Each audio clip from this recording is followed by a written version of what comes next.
¿Cómo están? Un gusto en saludarlos. De nuevo vamos a hacer hoy día un pequeño trabajo a pedido de muchos estudiantes o profesionales que están inmersos en el estudio, el desarrollo de los trabajos de investigación, tesis, monografías. Hay un conflicto que se está generando entre si uso, bueno, y se inicia primeramente con que muchas veces te exigen que uses las normas APA, ¿correcto? Bueno, las normas APA se desarrollan o se usan generalmente en el desarrollo de la investigación o la clasificación de las ciencias sociales. Pero constantemente las normas APA van haciendo diferentes cambios y van saliendo nuevas ediciones. ¿Por qué? Porque siempre hay algo en el cual se puede innovar, proponer y desarrollar. Y eso implica de que esta empresa muy reconocida tenga que sacar una nueva edición justamente para proponer nuevos cambios que serían útiles para el desarrollo de los trabajos de investigación.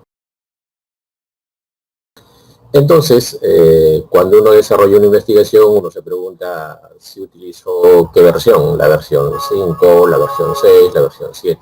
Si nosotros, los especialistas que estamos inmersos en esto, sabemos muy bien cuáles son los cambios y en qué se mejora y en qué no. Y ocasionalmente ese conflicto se va a dar. Entonces, la opinión de muchas personas creen que porque ya existe la edición séptima, todos tenemos que aplicar la edición séptima. Eso ya es criterio de cada institución que desarrolla trabajo de investigación y la cual van a utilizar, ¿no? O sea, no es que no es una exigencia, a no ser que la propia universidad, institución te exija que uses la edición APA, la séptima edición de las normas APA. Si fuese así, te adaptas al 100%. Pero si te dice usa las normas APA, generalmente utilizan entre la séptima, la sexta, que son, o algunos incluso algunas universidades, aún se ha visto que están utilizando la versión quinta, que no resulta siendo mala, ¿no? Si vamos a hacer. Entonces lo que voy a hacer ahora, en este trabajo, es una comparación entre la sexta y la séptima. Quiere decir que tenía la sexta y que ahora tiene la séptima, ¿correcto? Muy bien, vamos a iniciar entonces el trabajo. Bien, lo primero, por ejemplo, que nosotros identificamos y vemos y vamos a ver, por ejemplo, ¿qué es? Dentro de las fuentes, ¿no? Las fuentes, por ejemplo, que se usaba. Por ejemplo, ¿no? En la sexta edición solamente se permitía dos tipos de fuentes. La Times New Roman en 12 puntos y la Arial 12 puntos. Esas eran las únicas citas que se podía, o las fuentes que se debería usar. En cambio, en la edición séptima, ya no se utiliza solamente dos, sino se utilizan más. O sea, la misma Times New 2, Times New Roman, por ejemplo, en 12, pero ya se ha puesto la Georgia, Calibri, Arial estaría bajando a 11, ¿no? Y de algunas que utilizan la Lufthansa, ¿no? O sea, digamos que en 10 puntos. O sea, digamos, no es muy común su uso, pero digamos, algunos lo usan, ¿correcto? Entonces veamos, ¿no? Entre la sexta y la séptima. Entonces la séptima te está diciendo, oye, hay más opciones que puedes usar dentro de las letras. Esto es cuestión de gusto, cuestión de decisión. Muchas veces hay documentos que no necesariamente tienen que tener un corte, un perfil de tesis o de investigación. Posiblemente hacen investigaciones que tengan relacionados con algunos temas más vinculados posiblemente al deporte, al turismo, no sé, y tratan de buscar un tipo de fuente que sea más accesible a ese trabajo, ¿no? Pero no es que tenga que decir, oye, si ya no usas esto, tienes que usar la otra, ¿no? En fin, son criterios netamente de las asesorías, ¿no? Es una primera diferencia, ¿no? Que se está aumentando en la séptima edición. Luego, también nos dice que la séptima edición nos dice, por ejemplo, ¿no? Que se elimina la ubicación geográfica de la editorial. En la sexta edición se ponía el apellido, más en este caso el otro apellido del autor, más el nombre, el año que se publicó su libro o tesis, el título, la ciudad, la editorial. Entonces en la parte inferior está Frank, el nombre, se busca sentido, está Barcelona, editorial Harvard. Pero si nosotros nos fijamos, en la séptima edición ya no está Barcelona, ¿correcto? Está la editorial, pero ya no está la ciudad. ¿no? Entonces, se emite en la ciudad. ¿Por qué sucede esto, no? ¿Cuál es la razón por la que muchas veces suele pasar esto? Generalmente, a veces, las editoriales, pues, antes existía una editorial hecha en Barcelona, otro, no sé, en Alicante, otro en Perú, en Lima, en fin. Pero hoy en día ya se utilizan mucho las versiones digitales, entonces, y las versiones digitalizadas ya pues están globalizadas, entonces como que no es muy referente, por ejemplo, poner de dónde lo vas a hacer, ¿no? Porque esa información se puede entender y comprender que se lleva en diferentes partes. Entonces, en la séptima edición se evita. Pero ¿qué pasaría si yo estoy trabajando un libro de un año X y necesito la editorial? Tengo que ponerlo. O sea, necesito el lugar, tengo que ponerlo. Eso no estaría infringiendo ningún tipo de problema. Luego, tenemos otro punto más. Se elimina el recuperado de a menos que se necesite una fecha de recuperación. Por ejemplo, vean, dice a menos que se necesite una fecha de recuperación. En la sexta edición siempre se ponía recuperado de, ¿no? Siempre decía, ¿no? Por ejemplo, yo encontraba un libro en internet y entonces conseguí el link y como ese libro lo encontré en internet digital, entonces le ponía recuperado de tal, ¿no? Pero en la séptima edición dice que ya no es necesario que vaya la palabra recuperado de. Pero justamente la tingencia va a eso, ¿no? A menos de lo que se necesite la fecha de recuperación. Y generalmente cuando nosotros utilizamos fuentes digitales, generalmente necesitamos la fecha de recuperación. ¿Por qué? Porque da la casualidad que estos son muchos libros que son colgados o mucha información que está son de algunos blogs o de algunas fuentes que no son confiables, entonces desaparecen. Entonces la fecha me va a ayudar a mí porque puede ser que yo vea que un tiempo la tesis o estaba pensando que está ubicada en ese link y me doy con la sorpresa de que no existe. Entonces, al ver la fecha o al ver la recuperado la fecha tal, podría identificar qué fecha pasó y entonces cómo sucedió, ¿no? Entonces, esa es la razón, ¿no? Entonces, de alguna u otra manera, eso también ayuda a que los trabajos podrían comprenderse y entenderse mejor. Luego hay un punto 4 que dice, se elimina la etiqueta DOI, ¿no? Y se pone, por ejemplo, el URL correspondiente, ¿no? Bueno, nosotros sabemos que el DOI, toda revista o toda revista digital, toda editorial digital necesita un DOI, necesita un identificador, ¿no?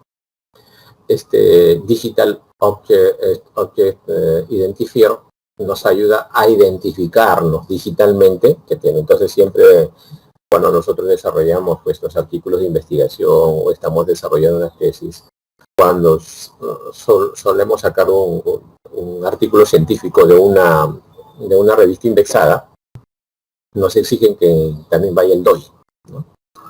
En este caso sí, ponemos el DOI específicamente, pero ahora lo que nos está pidiendo es que nosotros sí pongamos el URL, o sea, quiere decir el DOI de la organización, ¿correcto? Entonces, ya no necesariamente el DOI como tal, sino poner el DOI de la propia organización u empresa que está desarrollando. Y esto vamos a encontrarlo obviamente, ¿no? O sea, pero son pequeños detalles que a veces nosotros identificamos en el trabajo de investigaciones y empezamos a desarrollarlo, ¿no? Digamos, no es nada diferente, ¿no? Veamos.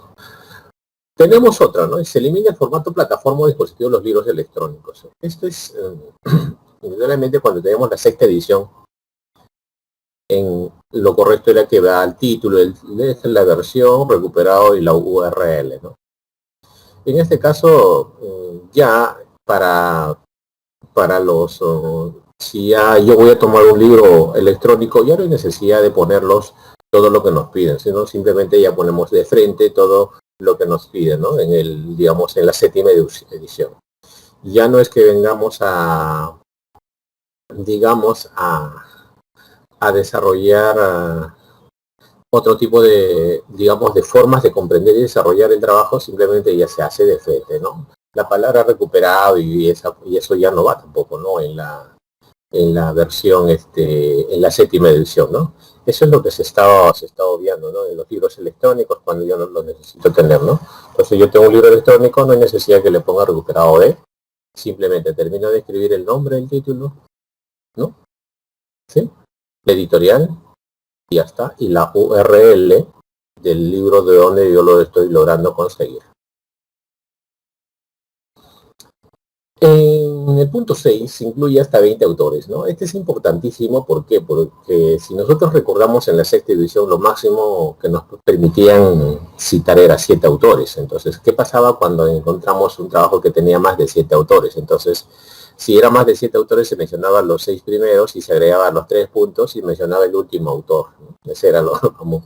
Pero ahora en la séptima edición, ya no, dice, si son 21 autores, pues se puede incluir hasta los 19 más 3 los puntos y el autor 20 al final, ¿no? Entonces ya tendríamos, claro, nuestra cita sería muy amplia y prolongada, pero están los nombres de todos los autores. Este es importante porque muchas veces existen libros o existen ediciones de libros de que a veces en la sexta edición trabajaron, no sé, 6 autores más uno nuevo. En la octava edición, porque quisieron mejorar el libro, querían trabajar con otro autor más que tenga quizás algún tipo de conocimiento en otros temas y lo incluían en el octavo ciclo, en el octavo, digamos, como octavo autor, ¿no? Entonces, pero como yo ya no podía poner el nombre del autor, le ponía 2 puntos o 3 puntos nada más, entonces uno no podía entender qué versión, o sea, si estaba el autor o no.